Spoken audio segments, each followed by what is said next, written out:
And so you do want to make sure that you're working out, that you've got good quality exercise over quantity, and that you're giving yourself adequate rest and recovery. Here's JJ Virgin, triple board certified nutrition and fitness expert and 4-time New York Times best-selling author. It's time to reignite wellness.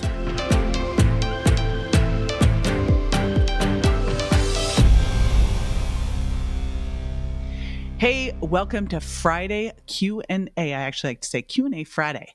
And if you've got questions, I've got answers. If I don't have the answers, I got plenty of smart friends around me too who do. So leave your questions for me on any of my social media sites or at my podcast on iTunes. You can leave a review and leave a question, and we will jump in here and I'll answer them. So this one comes from, actually it just says thank you. I don't have her name, but it says, would you please consider doing a live on bodybuilding for women in their 50s? Helpful hint, tips, do's and don'ts, and inspiration. All right, here we go.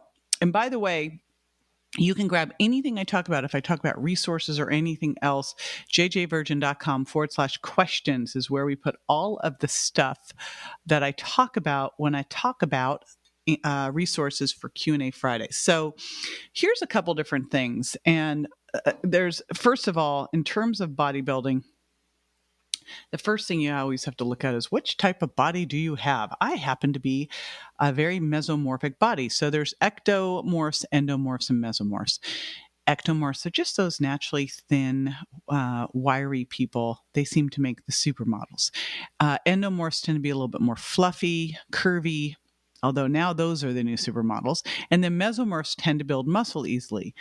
I've always been one of those mesomorphs. And actually, when I met my birth mom, same thing. So very genetic. I can build muscle easily. In fact, I'm kind of careful at the gym to keep it down. Otherwise, I can really put some muscle on.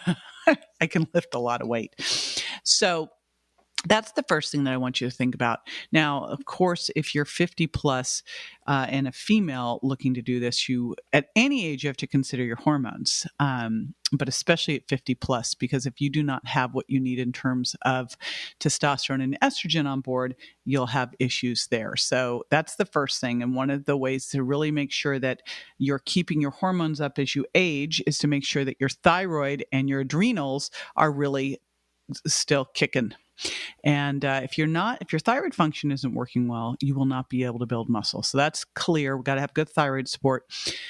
And you want to make sure that you are taking care of your adrenals, especially as you start to get into any kind of hormonal shift, whether you're a man or a woman, because men go through it too. You want to make sure that your adrenals are working well. That means that you'll be able to delay and minimize the impact of that shift. Now for women, so back over to adrenals, we also want to make sure that your workout's not causing more adrenal problems. So long, slow distance exercise, like jogging at about 70% of your heart rate for an hour plus, that's going to hurt your adrenals. Doing over exercising without adequate rest and recovery, that's going to tax your adrenals.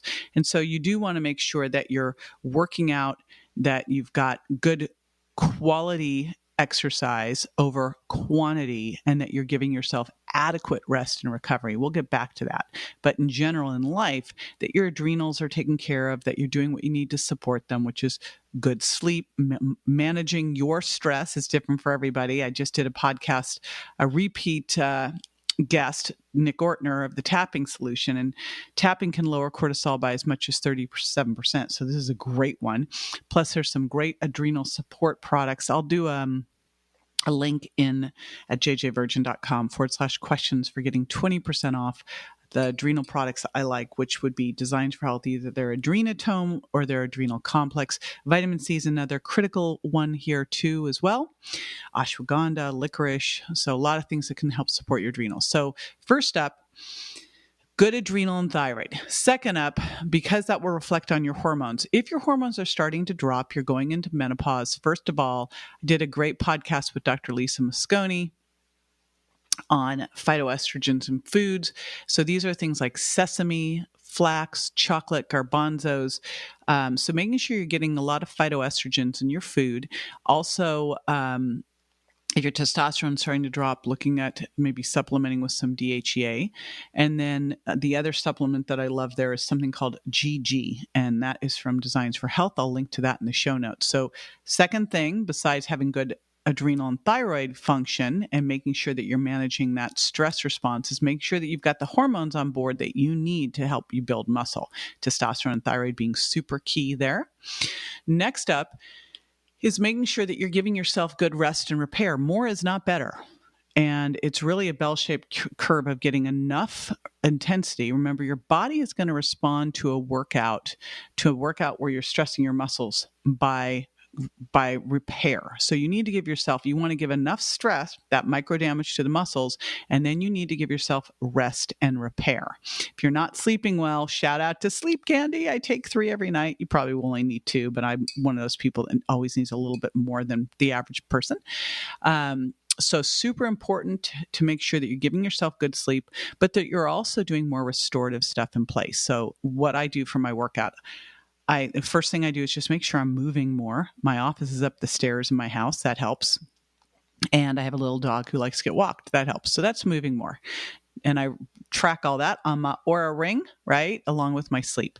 Second thing is to make sure that you're doing some high intensity interval training. So a couple days a week, I do interval training, and that can be anywhere. New research is showing anywhere from 10 seconds to 60 seconds all out, and then actively recover for twice as long. So this morning I did that as a little circuit around on my exerciser. I'll put a link to the exerciser in the show notes, step bench, and my Stairmaster. So I'll go all out for 20 or 30 seconds.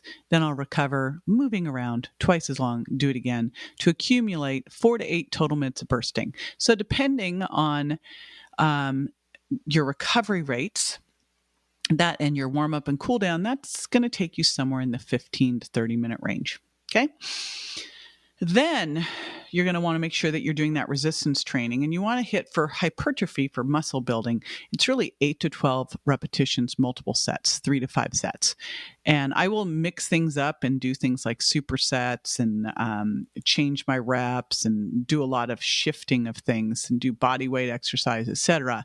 But that's the general for muscle building. So you do 8 to 12 repetitions, the heaviest weight you can handle in good form. If it's not too heavy, take it up 10%. If it's too light, take it down. If it's too heavy, take it down 10%. And 3 to 5 sets, 60-second or so rest break in between, not so long that the muscle fibers totally recover, because you only recruit the fibers that are working. So that's why you do multiple sets to continue to fatigue more and more of the fibers, so you get to more and more of them, because you only are going to work and hypertrophy those that you actually fatigue, and you're not going to pull all of those, fibers in an exercise. And of course, obviously do this in good form. Don't hit a body part 2 days in a row. Don't work a body part if it's still really sore, and especially sore at the joint site. Give yourself time to repair. And this is where I have been, finally, I'm so proud of myself, I must say. I have been doing both Pilates and yoga, and more of the restorative vinyasa flow yoga to really help me move through some of this. And I also get massages. And you can also use a foam roller, one of those massage thumpers. I gave a lot of those out for holiday gifts this year. So there's a lot you can do there to help with recovery. And I take an Epsom salts bath every single night when I'm home. When I travel, I try to get that shipped to wherever I'm at. If I'm going to be there for a couple days, get some magnesium salts. The other thing that I do for recovery is I do a shake. I use my paleo-inspired shake with branched chain amino acids after a workout. And you can also throw in a little extra collagen. And really the most important thing is just having that on board, having the good high quality protein, having collagen, having that all on board so that your body can use it for repair. Remember, you're doing micro tearing and then you're repairing. So, that sounded great. I didn't even mean to do that. So you want to make sure that you're giving yourself adequate protein to repair. And along those lines, remember, if you're over the age of 30, 35, you're under any kind of stress, which is everybody, you probably are not. You don't have the digestive enzymes, the hydrochloric acid in your stomach that you need. So I always take unless I'm doing my shake, because that's much more bioavailable protein, easier to digest. But when I'm out to dinner, when I'm eating any other type of animal protein, I always use my Safety Nut Plus, which helps break down protein and also helps me if there's any gluten, dairy, soy lurking or eggs lurking. I'm fine with eggs now, but I still do not do well with gluten or dairy or soy, and I avoid them. So highly recommend that you're taking digestive enzymes as well to make sure that the protein you are eating is being broken down and you can use it. Okay, there you go. Hope that served you. If you would like to ask a question, I will get the answer for it. So all you need to do is go to either one of my social media sites, jj.virgin on Instagram, jjvirgin official on Facebook, or of course, over to the podcast at Subscribe to JJ, leave a review, leave a question. We'll get it answered. Alrighty. See you next time.